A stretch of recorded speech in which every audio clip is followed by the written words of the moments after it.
पिछले कुछ दिनों से मुझे एक चिंता खाई जा रही कि इस ऊपरी जीवन, इस सौंदर्य और उससे मिली प्रतिभा, क्या इसका कोई मूल्य है? अगर एक दिन ये नहीं रहा तो फिर क्या होगा? धूप भी ढलती है आम्रपाली।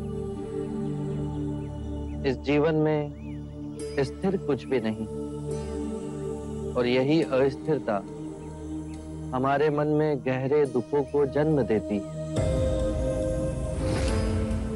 वस्तु या धन का मोह ना हो, परंतु अपने सौंदर्य का मोह हमारे मन की गहराइयों में जड़ पकड़कर बैठा है, जो अहंकार को जन्म देता है, उसे पालता है। परंतु ये क्षणिक है।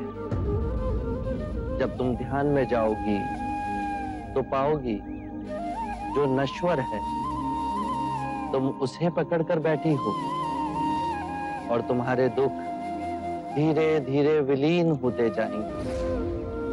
ऐसे सुख की अनुभूति होगी जिसे ना कोई काल छीन सकता है, ना ही आयु मिटा सकती है। मैं आपके बताए हुए मार्ग पे चलूंगी। आप मेरे अम्रवन के महल में पधारिए, मैं धन्य हो जाऊंगी। मैं अवश्य आऊंगा।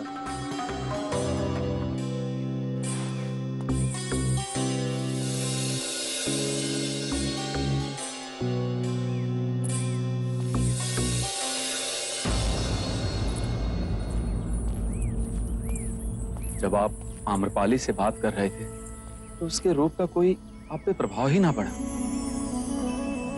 आप में अजर चेतना है, पर किसी भिक्षु के समक्ष ऐसी सुंदर स्त्री आ जाए तो किस प्रकार वो आप साथ संभाव उत्पन्न करे। रूप और कुरूप, ये दोनों ही विभाजन हमारे मन ने ही बनाए हैं। ये उन्हीं 5 तत्वों से मिलकर बना है जिससे सारी सृष्टि बनी है। यदि हम एक कलाकार की दृष्टि से देखें तो कोई भी वस्तु अद्भुत और कोई भी वस्तु कुरूप भी दिख सकती है। ये बादल, ये हवा, ये सूर्य की किरणें, पतझड़ में सुनहरे वृक्ष और ये बांस का मनोरम वन, सब सुंदर है।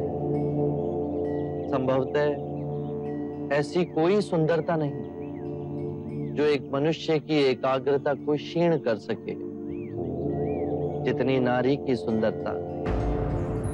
यदि नारी के रूप ने मनुग्रहित किया तो पुरुष अपने मार्ग से भटक सकता है। यदि आप अपने चित्त की गहराई में जाकर देखें तो आप जिसे सम्यक दृष्टि से देख रहे हैं, वो दोनों कभी आपको अपने मुंह में नहीं बांध सकेंगे। फिर सौंदर्य क्या है बुद्ध?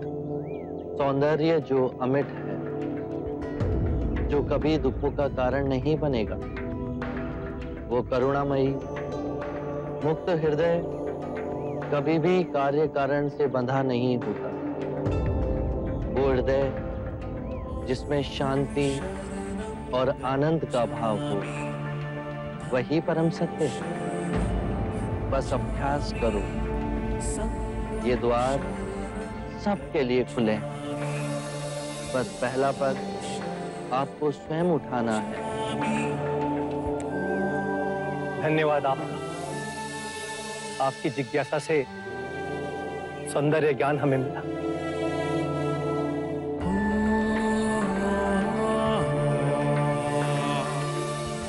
मैं भी क्या सोच कर आया था, और देखो क्या हो रहा है। मैं बुद्ध को कपिल वस्तु ले जाने आया था, पर अब मैं स्वयं यहीं रहना चाहता हूं, आपके संग में, आपका भिक्षु बनकर। आप मुझे भिक्षु बनाएंगे ना? अवश्य। कपिल वस्तु जाने के बाद